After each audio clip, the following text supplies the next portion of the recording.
going to talk about eBPF, right? And what can you do with it? Some of you may notice this talk. I'm listed here as a co-founder of a Kahoot, which I am, in addition to me being founder of Percona. And this is like a some pretty cool observability project I am working with. So, but let me start by getting to know you a little bit. So how many of you guys are here more like on developer side? Okay, what about like an operation side? Anybody kind of working with observability? Okay, sounds cool. Okay, well, then let's dive in. Now, let's talk about like what observability is first, right? And what is a fashionable thing to do in this case? Well, of course, we should ask ChatGPT about it, right? That is what ChatGPT thinks their observability is, right? When I like to explain observability and importance of it to people who don't spend a lot of time with it, right? I like to show them this picture, right, from the airplane, right?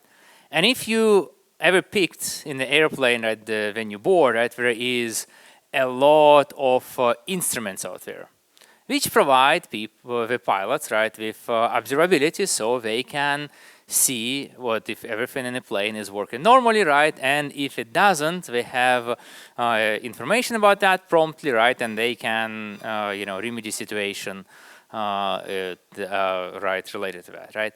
And I think this kind of really focus on the observability is one of those very important reasons the planes are, so safe, right? Well, ridiculously safe, right? If you ask me, I compare it how complicated things those are, right? And with that, I think it's important way to think of observability, right? And also maybe a way you can talk about like importance of observability, to your boss, right, or something. You say, hey guys, observability is not something we need, right? We just, so much money, resources, effort, right? Just for what? Okay. The next I wanted to talk about here is, quite a change in terms of how a lot of applications being designed now versus, 20, 25 years ago, right? I remember when I was starting in late 90s, early 2000s, oh my gosh, world was so simple. Right, you can have, this is my application, this is my kind of database, and that's it, right? Or maybe I have like in several instances of application, right? And that allowed us to really, there was not a lot of things to observe, right? And frankly, you could always say, hey, you know what, I will log in and check what's going on here, log in and check what's going on there, and figure things out, right? That's, I think, one of the reasons we did not have so much focus and investment in observability. Now, we often have whatever you'd call it, like a microservices or not, but in the end, applications have a lot of services talking to each other, some internal, some external, some kind of, hosted in the cloud and so on and so forth, right? So a lot of things can get wrong, right? And we cannot really go ahead and just, manually check everything. It's going to take too much time. So if you think about the observability, right, what does it give us, right? Well, generally, you can talk about a number of things, right? It can give us availability, right? We don't want things to be down. Performance, it can help us to have spend less money operating things, right? And of course, also security. Now, what is interesting in this case is security observability is often kind of like it's kind of very, different discipline, right? Where if you think observability for purposes of availability, performance, and cost, it kind of comes together, right? Because, well, it's kind of all the same stuff. When we talk about the observability, we often talk about the pillars, right? Or what are the data sources which empower all that kind of analysis, visualization, you name it, right, to provide that all observability. Now, the number can vary, right? Some people say there is like 4 pillars of observability. Some people, say 5. I picked 4 for like some simple simple limit of that is a maximum number of answers you can have a LinkedIn pool, right? Which I wanted to ask you. People say, hey guys, what do you think is most important, right? And of course, some people will say, well, that is kind of like a silly question. Say, are you going to ask me what is more important, to breathe or eat? And if you don't do either, sooner or later you're dead anyway, right? But general consensus here seems to be what the metrics is often where we start, right? And I would agree, right? I think for a lot of the early observability tools, there would be focused on, getting the metrics, right? Because these are kind of can be relatively easy to get, easy to process, and so on and so forth. So let's look at those pillars and talk about what they are for. Well, metrics, I think, are kind of fantastic for things like the high-level overview, right? In a lot of cases, when we look at those kind of dashboards, right, to see, hey, is the thing running or not, CPU usage, whatever, metrics are fantastic. And often, you can see thousands of metrics collected every second, right? I think we just have, NetData founder Costa spoke in this room right, a couple of sessions ago. He was saying even on an empty VM, we can capture about 3,000 metrics a second, right? And then you would often go ahead and display it, in a bunch of very different graphs. When there is logs, well, and different kind of logs, right? Not the one I have here on the picture. That is something which has a structured format, and that allows us to have a detailed information what is happening, right? Specifically, I think it's often we have the error logs, which can contain detailed information about the cause of errors. And that is often how we can use them together. Hey, something is going wrong, metric shows us, we can check somewhere, you can say, oh, well, that is a logs tell us something crashed, right? Or, well, I don't know, let's say the CPU is overheating, there is a lot of errors coming from a network, right? Wherever it is. The interesting thing about the logs is while they're kind of wonderful for detailed stuff, they also can be expensive to produce and expensive store and analyze, especially if you're a Datadog customer, right? So with that, it's sampling and filtering is often used kind of to elevate some of that. Then there is distributed tracing, right?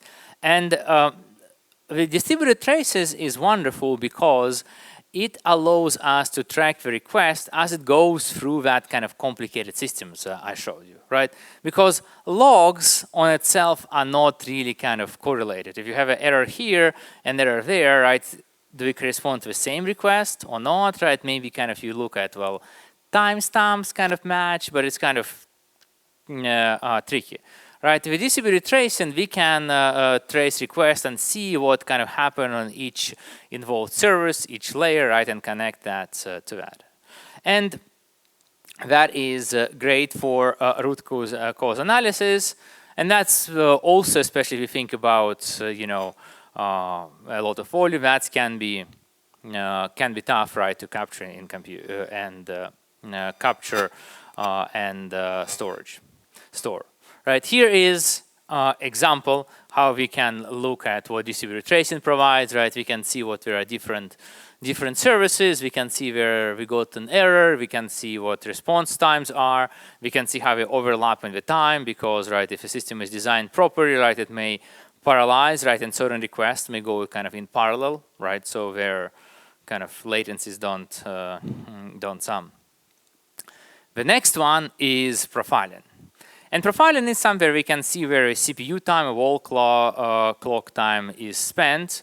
You can either do that like on a single service, so like to aggregate profiles across the tiers if you like. The good thing about profiling is often kind of gets to the language which developer can understand, saying, hey, well, you know what, this kind of function takes too much CPU, right? Go kind of figure out how to fix it, right? That's a very, very language which developers can understand.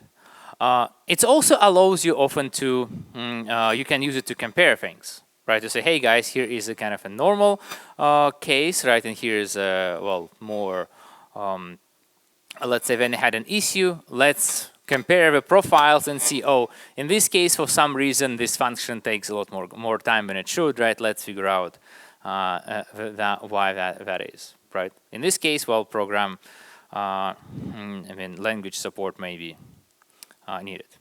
Okay, so we got like an overview about what observability is, right? And the question you may ask, okay, how do we get all that wonderful data? And the process of getting that data available is called instrumentation, right? We have to instrument the application, right? The instrument and infrastructure, or have it done for us already, right? One thing about the instrumentation is we can have like two types of instrumentation. The static instrumentation, and that's kind of specific place in the code which emit metrics, logs, right, wherever.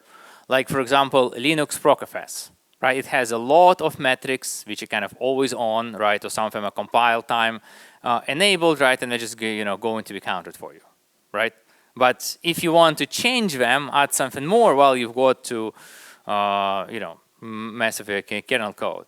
And there is a dynamic instrumentation, right, which allows you to pretty much instrument everything dynamically as you want it, right? And that is where technologies like eBPF, which we'll talk about, or its kind of predecessor, dtrace, are known for. Now, you may also think about where we should instrument. And I think there are a couple of approaches here people use. I think if we can have some instrumentation which is not very expensive for us to run over time, we can have it always on. Why? Because we want to already have a data when incidents happen. In so many cases, I would work with someone and they would have some sort of like an incident. They can say, oh, great. Do you have kind of, let's say, downtime? We had yesterday the downtime like for 3 hours and then it's kind of recovered. Okay, do you have any data? No, we don't have any instrumentation whatsoever. Well, then it's very hard for me to, to help you, right? I can always have. You can't have an instrumentation added later, right? You need it to be some always-on instrumentation running. Then, often for the kind of debugging, right, for additional instrumentation, they may have some additional instrumentation needed, right, which is can be temporary enabled. And then if you look at the certain large systems, they may have something like a canary system. You can say, well, you know what, we have, let's say, 1,000 of application service instances, and then we have like a one or a few which handle less requests because routed to them because, hey, they are going to suffer more instrumentation overhead, but we will sort of look at everything, right? And then you can capture a lot of metrics and see how the new code we deployed behaves, right? For example, without, right, maybe deploy it on the canary system first, right, with a lot of instrumentation, validated, and then you can push it out there. Okay.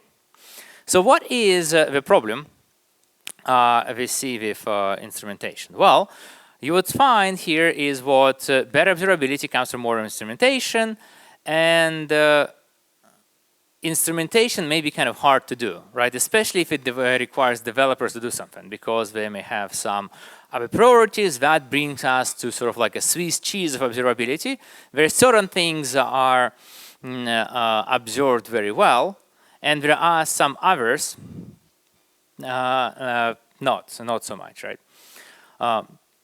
There is actually like an interesting anecdote about this problem. Like it's kind of the drunk man is standing under the spotlight and looking for something. Somebody asks him, like, what are you doing? Well, I'm looking for my keys, which I lost. Why are you looking under the spotlight, right? Are you sure you lost them here? No, but that is the only way where I can see them. It's dark everywhere else, right? And that is something what we don't want to have with observability, right? We don't want to have only spotlight and focus on what is observable, but make sure all our system is lit with that good observability. So here is what you have to do, right, to making the system observable, right? And here is also some information, right, about some ideas about what metrics we can collect.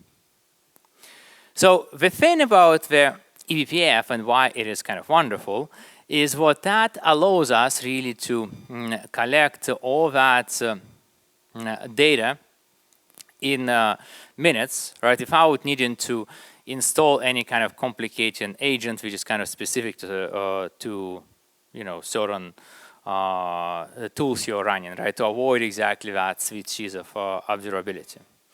But before I kind of give you some more specific example, let's look at what that eBPF is. Well, eBPF is essentially their feature in the Linux kernel, which allows you to attach the small kind of program to any point in the kernel code, right, which will run in its own kind of virtual machine, right, to produce some observability data. It doesn't have to be just that. Like actually, eBPF stands for Enhanced Berkeley Packet Filter, right? As the name implies, it was initially designed for firewalls, for networking, right? But then the same technology find it's being very useful in observability. If you're interested about the eBPF, I would suggest to check out the eBPF IO. That's kind of a very wonderful, well illustrated website which explains, how everything works. In a nutshell, you can use eBPF to connect to different areas, right, in the kernel. Like one is a kprobe that's you can connect to named kernel functions, right? Well, pretty much, so you can instrument pretty much anything. Then there is also the trace points. The trace points are cool because the name of the kernel functions can change. But the trace point is saying something, well, we expect that many people will want to instrument when this kind of operation happens. So we'll mark it as a trace point, and if you want to change how it corresponds to kernel functions, well, we will just move that trace point name appropriately in the code, right? And then there is uprobe, which allows you to do that to the same in user space, right? And then there are bunch of tools which allows you to store the data in the kernel, right? And then extract that separately. Now, the eBPF technology actually has an awesome amount of different command line tools, right? This is from Brandon Gregg's website, right? And I'm not expecting you to be able to read everything here, but you can see what all the areas of a system, right? Is actually have a multiple very cool tools which allow you to get an insight. And these are kind of like a command line tools you can run, right? Like here is an example, right? Like you can run this run queue latency, right? And what it does, it tells us of how long the process had to wait when it's kind of wants to run before it's placed on the CPU, right? And that is actually a great measure of a CPU overload, right? Because your CPU is just busy 100%. Well, you don't know, right? Maybe it's busy 100%, but there is nobody's waiting for that, right? Or maybe that means there is a lot of consumers waiting for it, and you can see that with eBPF. You can see, for example, outliers. Say, hey, I want to measure if certain processes get stalled, for example, for 100 milliseconds, or even kind of if a given process gets stalled for 100 milliseconds or more, right? Because let's say that process needs to operate in real-time fashion, right? And then you can see with eBPF there is a whole bunch of pretty cool applications which exist, right? BCC, like there was a lot of examples from that. Celum, BPF trace, right? Karoot will be also mentioned on that page.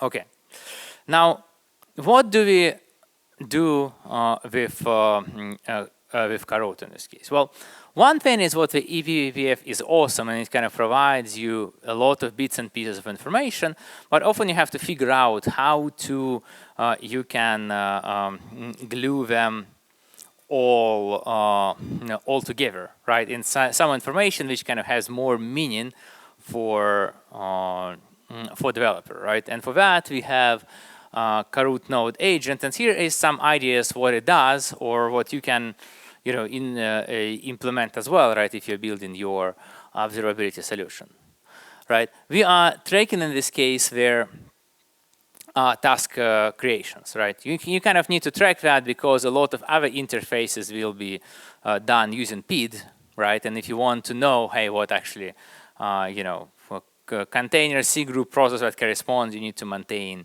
that knob. Another thing what we do is to track,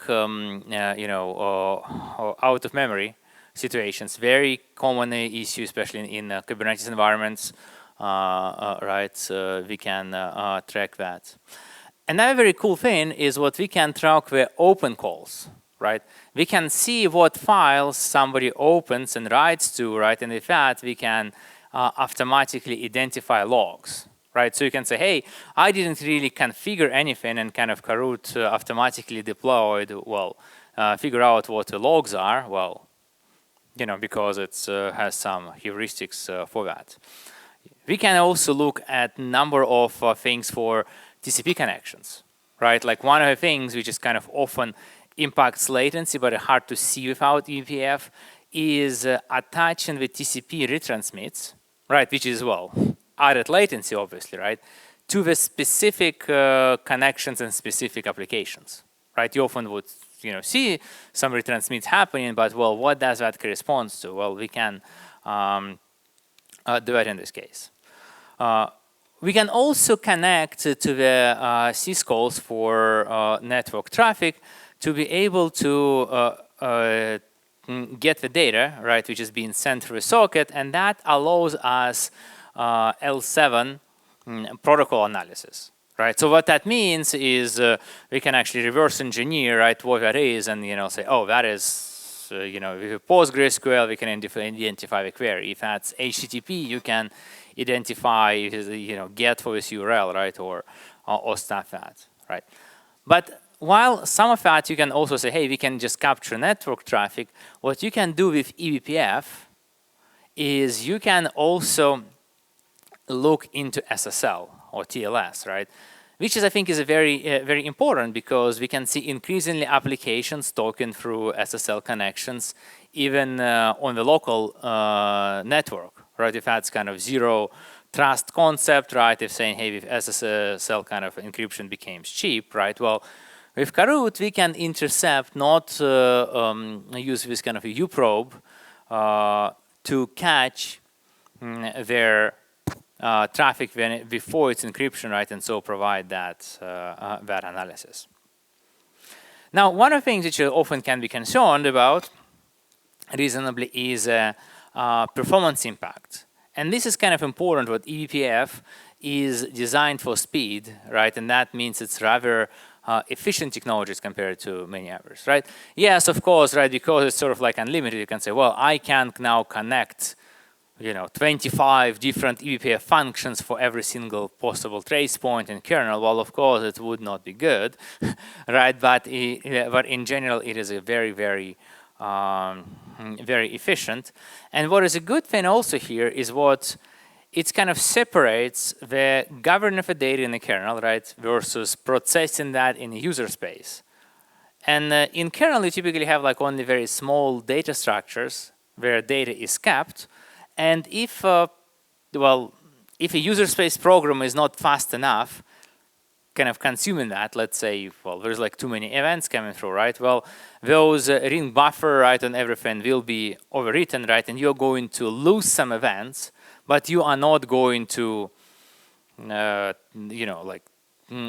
up the kernel because it tries to keep millions and millions of events, right? And some ever exposing stuff. So here are some stuff what we're able to do with the eBPF, right? And again, that doesn't require any additional configuration, right? We can see in this case what components are talking to each other and what response times are, right? Or in this case, we can see what this front end was talking to the system, right? But it's doesn't do that anymore, right? Which is pretty cool. For so many applications, we have discovered, oh, this thing we thought is talking to that thing for some reason, right? And it should not, right? Let's look at what's going on out here there, right? We also can look in kind of specifically, right, grouping the data together. Like in this case, we have a database, right, which is actually multiple instances, right? We can sort of aggregate that data together. eBPF also can be used to kind of simulate the tracing with open telemetry, right? And that's what we do in Kahoot, right? We kind of provide the fake open telemetry data, which can be visualized in Kahoot, right, or sent to any other open telemetry backend and visualization tools.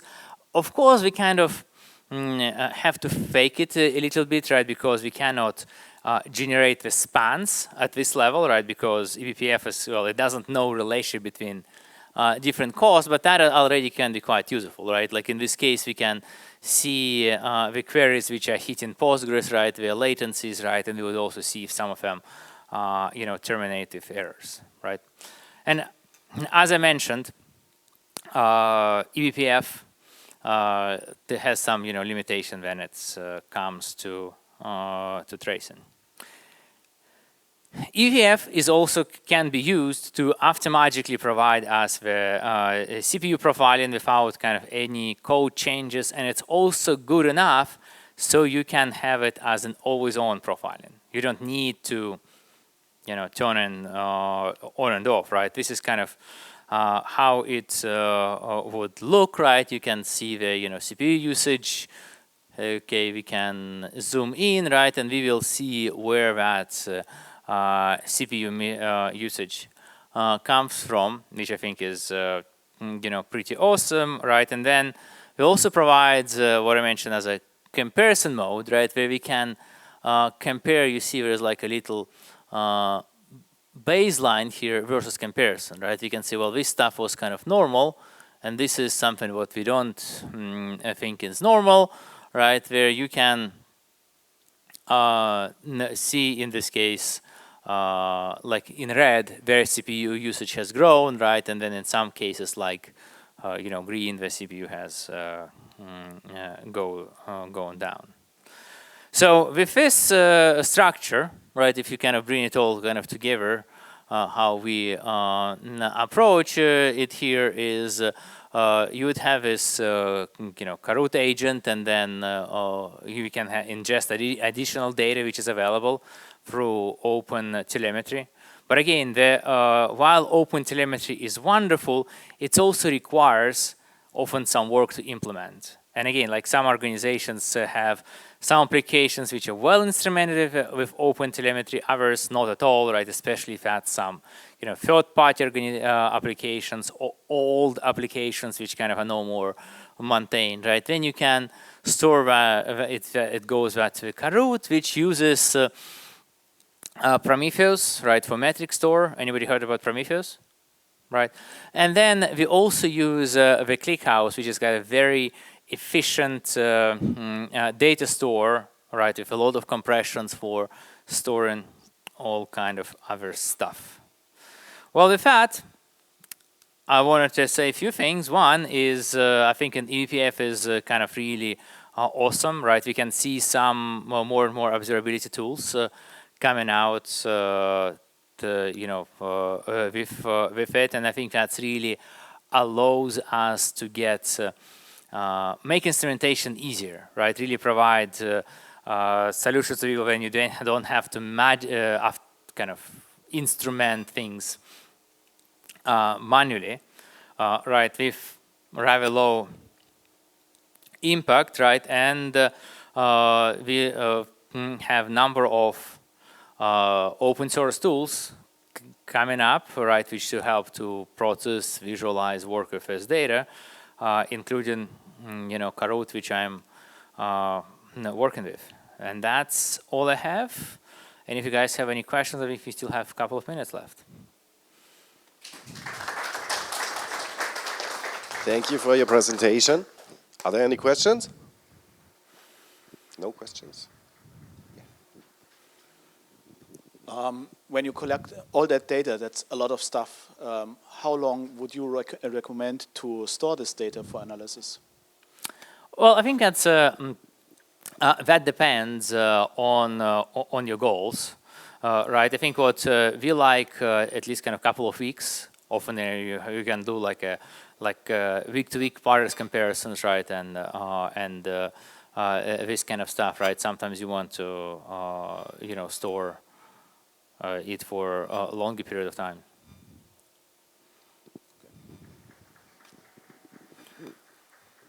Any more questions?